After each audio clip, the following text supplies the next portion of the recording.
OBC certificate বাতিল নিয়ে ফের সরব মমতা। ওবিসিতে মাইনরিটি, এসসি, আদিবাসীরা সকলে আছে, বলছে 15 লক্ষ কার্ড বাতিল করে দাও। এই বিচারকের রায়, এই বিচারপতির রায় আমরা মানছি না, আমরা উচ্চ আদালতে যাব, মন্তব্য তৃণমূল সুপ্রিমো মমতা বন্দ্যোপাধ্যায়। মাইনরিটি আছে, শিডিউল কাস্টরা আছে, ওবিসিরা আছে, আদিবাসীরা আছে, হিন্দুরা আছে, বলে 15 লাখ কার্ড বাতিল করে দাও। মগের মুল্লুক চলছে, এই বিচারকে আমি মানি না, আমরা উচ্চ আদালতে যাব, আমি বিচারকের এই রায়টাকে মানছি না। একটা সার্টিফিকেট তৈরি করতে গেলে তাকে কত ঘুরে ঘুরে করতে হয়, কত দিন লাগে, আর আপনার কলমের খোঁচায় 15 লক্ষ লোকের চাকরি আপনি কাস্ট সার্টিফিকেট কেড়ে নেবেন। কাস্ট সার্টিফিকেট কেড়ে নিলে তার রিয়াকশন কি হয় সেটা আপনারা জানেন না, লজ্জা করে না? আসলে জেনে রাখুন, ইউনিফর্ম সিভিল কোড প্ল্যান করেছে বিজেপি, এনআরসি ক্যার মতো, আর এটাও তাদের ম্যানিফেস্টোয় রেখেছে। আপনারা কি জানেন তপশিলি মা ভাই বোনেরা, ইউনিফর্ম সিভিল কোড হলে কি হবে? আপনাদের যাদের তপশিলীদের চাকরি রিজার্ভেশন আছে সব ক্যান্সেল করে দেবে, ওবিসিদের ক্যান্সেল করে দেবে, আদিবাসীদের ক্যান্সেল করে দেবে। তাই এটা খেলা। ওবিসি নিয়ে কলকাতা হাইকোর্টের সিদ্ধান্তকে স্বাগত জানাই। ভারতের সংবিধানে ধর্মের ভিত্তিতে সংরক্ষণের অনুমতি দেয়নি পশ্চিমবঙ্গের মুখ্যমন্ত্রী ও সরকার রাজনৈতিক তুষ্টিকরণের জন্য। 2010 সালে 118 মুসলিম জাতিকে ওবিসিতে সংরক্ষণ করেন, যা অসাংবিধানিক। হাইকোর্ট এই সাংবিধানিক সিদ্ধান্ত পাল্টে দিয়েছে। কলকাতা হাইকোর্টের রায়কে স্বাগত জানিয়ে মন্তব্য যোগী আদিত্যনাথের। कोलकाता हाईकोर्ट ने ओबीसी आरक्षण नहीं बल्कि मुस्लिम आरक्षण को लेकर के जो अपना फैसला दिया है वह स्वागत योग्य है। भारत का संविधान धर्म के आधार पर आरक्षण की अनुमति नहीं देता। वेस्ट बंगाल की मुख्यमंत्री टीएमसी की सरकार ने राजनीतिक तुष्टीकरण की पराकाष्ठा पर चलते हुए सन 2010 में 118 मुस्लिम जातियों को जबरन ओबीसी में घुसेड़ करके उन्हें यह आरक्षण दिया था। यानी 118 ये जातियां, इसका मतलब ओबीसी का हक जबरदस्ती हड़प रही थी। और इसी असंवैधानिक कृत्य पर माननीय उच्च न्यायालय कोलकाता ने टीएमसी गवर्नमेंट के फैसले को पलटा है और एक जोरदार तमाचा मारा है।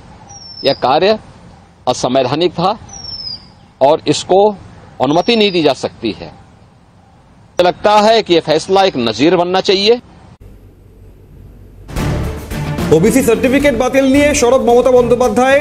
আদালতের এই নির্দেশ মানছেন না, উচ্চ আদালতে যাবেন বলছেন। আমরা কথা বলবো, রাজনৈতিক বিশ্লেষক ঝন্টু বড়াইক রয়েছেন। ঝন্টুদা, মমতা বন্দ্যোপাধ্যায় একের পর এক আদালতের রায়কে এর আগে বারংবার বলেছেন আমরা মানব না, উচ্চ আদালতে যাব, সেটা ডিএ সংক্রান্ত হোক বা অন্যান্য ক্ষেত্রে। এবার ওবিসি শংসাপত্র বাতিল প্রসঙ্গে মমতা বন্দ্যোপাধ্যায়ের এই বক্তব্য কতটা প্রাসঙ্গিক? দেখুন, যে কোনো ভারতবর্ষের নাগরিক বা যে কোনো লোক কোনো একটি আদালতে, নিম্ন আদালতের রায় মানতে নাই পারেন, এটা সংবিধান আমাকে রাইট দিয়েছে। আমার অপছন্দ হতেই পারে, আমি উচ্চ আদালতে অ্যাপিল করতে পারি, সংবিধান আমাকে রাইটটা দিয়েছে। কিন্তু প্রশ্ন হচ্ছে, আমরা কেউই প্রকাশ্য জনসভায় বা কোথাও আমরা রায় মানি না, এই ধরনের অগণতান্ত্রিক কথা কিন্তু বলতে পারি না। এটা সুমতো হতে পারে এবং কগনিটি একটা অপরাধ। এখানে কিন্তু হাইকোর্টের মানে কোন একটা অর্ডারকে অমান্য করা, বিশেষ করে তিনি যে পদটা হোল্ড করেন, একটা বড় জনপ্রতিনিধি, তিনি দীর্ঘদিনের সাংসদ, দীর্ঘদিন কিন্তু মিনিস্টার ছিলেন, সেটা অন্য ব্যাপার, তিনি কমপ্লিট করে আসেননি কোনো তার মিনিস্ট্রি। তারপরেও আমি বলছি যে এই কথাগুলো কিন্তু সাধারণ মানুষের মধ্যে ল অ্যান্ড অর্ডারকে না মানা, কোর্টকে না মানা, অর্থাৎ গণতন্ত্র সংবিধানকে না মানার একটা ট্রেন তৈরি করবে। যেহেতু তিনি জনপ্রতিনিধি এবং বহু লোকের হৃদয়ে তিনি থাকেন, বহু লোক তার কথা অনুকরণ করেন। আপনি তো বলেন অনুপ্রেরণা তিনি, সমস্ত পশ্চিমবঙ্গের অনুপ্রেরণা। আমার প্রশ্নটা কোথায় গিয়ে যে আপনি যদি আইনের কোনো একটা ভাষ্য হতেই পারে, আরেকটা দ্বিতীয় আসছে যে আপনি ওবিসি এ বি যে ক্যাটাগরিটাকে ডিভাইড করলেন, সেটা তো গ্রস ভায়োলেশন অফ ইন্ডিয়ান ইনস্টিটিউশনের, ইন্ডিয়ান কনস্টিটিউশনের 14, 15, 16 নম্বর ধারায়, যেখানে আমাদের কনস্টিটিউশন বলে দিয়েছে এটা সেকুলার স্টেট, এটা কোনো রকম ধর্মের ভিত্তিতে কোনো রিজার্ভেশন রাখা যাবে না। এটা আম্বেদকর যে মেন যে যিনি এই স্থপতি কনস্টিটিউশনে, তিনি পর্যন্ত লিখে গেছেন ধারায় যে কোনোভাবে এই ধর্মের ভিত্তিতে কোনোদিন যেন কোনো সংরক্ষণ আরক্ষণ না হয়, জাতিগত এবং আর্থিক দিক থেকে হতে পারে। মন্ডল কমিশনের এবং পরবর্তীকালে তার ভিত্তিতে যে 1993 সালে বামেরা যে ওবিসি একটা রাখলেন, সেটা তো বামেরাই 2010 সালে সেটাকে বাইপাস করে একটা ভুল কাজ করেছিল। এবং আজকে যে 118টা যে কমিউনিটিকে ইনক্লুড করা হয়েছে এবং তার মধ্যে 77টি ক্লাস, তুমি খেয়াল করে দেখবে যে অর্ডারটা দিয়েছে হাইকোর্ট, সেই অর্ডারের 332 নম্বর পয়েন্টটায় স্পষ্ট বলা হয়েছে আপনি 77টি ক্লাস মুসলিম সংগঠন কমিউনিটি তাদেরকে ইনক্লুড করেছেন বেআইনি ভাবে এবং তাদেরকে ভোটের কমিটি বানিয়েছেন, কমিউনিটি পণ্য বানিয়েছেন আপনি। এই যে অবজারভেশন হাইকোর্টের, এটা তো লজ্জার সবচেয়ে বড় মনে হয় যে এই কমিউনিটি গুলোকে ইনক্লুড করার পরে দেখা গেছে যারা আসল উপভোক্তা, মন্ডল কমিশন যাদের আইডেন্টিফাই করেছিল আর্থিক দিক থেকে পিছিয়ে, সামাজিক দিকে পিছিয়ে, যেমন নস্য শেখ, তারপরে যেমন জোলা, যেমন শেষাবাড়িয়া, তারা কিন্তু নাম ইনক্লুড করতে পারেনি। 14 বছরে তারা যে ডেভেলপমেন্ট সামাজিক হতো সংরক্ষণ পেলে, তারা পায়নি, বরং যাদের পাওয়ার কথা নয় তারা পেয়ে। তিনি তো মুসলমান সম্প্রদায়ের সাথে প্রতারণা করেছেন মুখ্যমন্ত্রী, তাই কোন মুখে তিনি চ্যালেঞ্জ করে বলছেন তার মানে কি তিনি মুসলিমদের এই যে দরদের কথা বলেন সেটা ভোট ব্যাংকের স্বার্থে বলেন? আসলে তার কোন মুসলিমদের প্রতি কোনো দরদ নেই।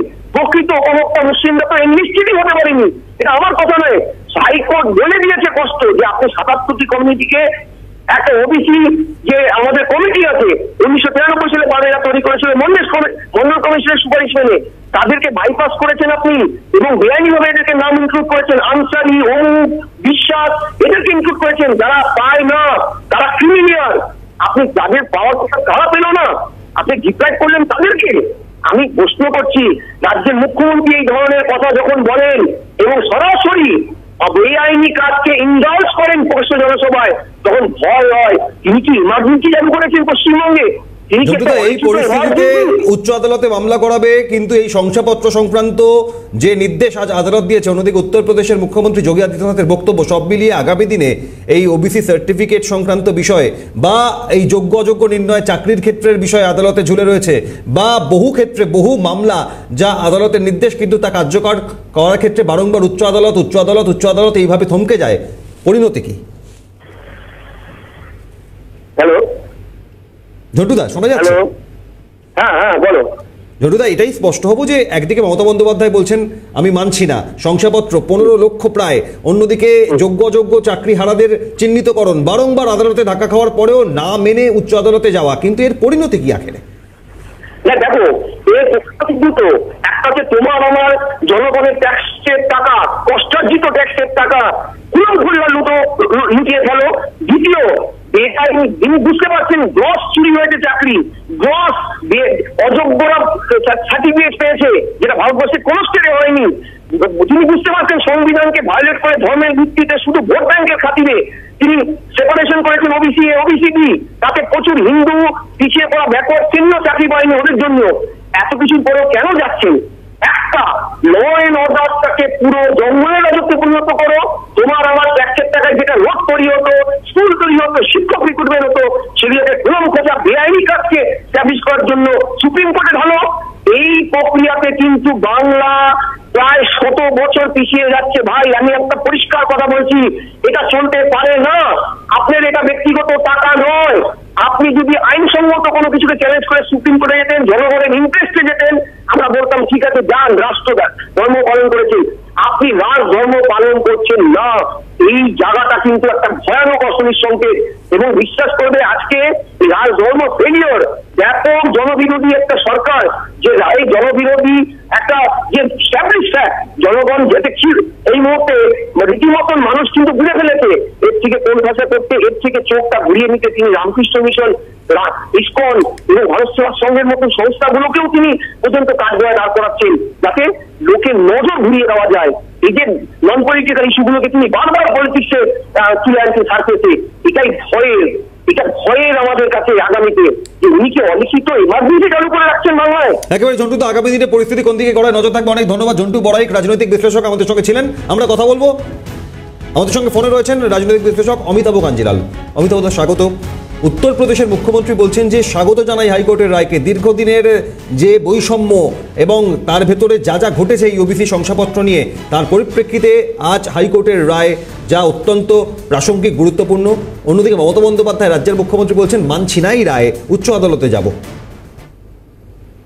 দেখুন, এই রায় স্পষ্টতই এসছে সাংবিধানিক নিয়ম উল্লঙ্ঘন করবার জন্য, এবং ভারতবর্ষের সর্বোচ্চ আদালত সুপ্রিম কোর্ট যে নির্দেশিকা তৈরি করে দিয়েছে এই আদার ব্যাকওয়ার্ড ক্লাস নির্ধারণের প্রক্রিয়াটা কি হবে তার সঙ্গে কমপ্লাই না করে, সাজুজ্য না রেখে পশ্চিমবঙ্গ সরকার এক প্রকার গাজোয়ারি করে মন্ত্রিসভার এবং মুখ্যমন্ত্রীর নেতৃত্বে তালিকা প্রণয়নের চেষ্টা করেছে, তাই এই তালিকা বাতিল হয়ে গেছে।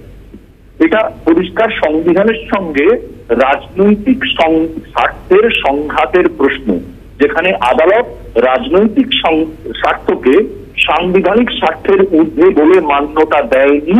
ফলত এই সরকারের আমলে এই যাবতীয় ওবিসিদের যে প্রক্রিয়াকরণ হয়েছে এবং প্রশংসাপত্র দেওয়া হয়েছে তাকে বাতিল করা হয়েছে। এবার এই বিষয় নিয়ে বিভিন্ন জায়গা থেকে বিভিন্ন যে প্রতিক্রিয়া আসছে, তাতে রাজনীতির রং অনেক রকম ভাবে মিলেমিশে যাচ্ছে।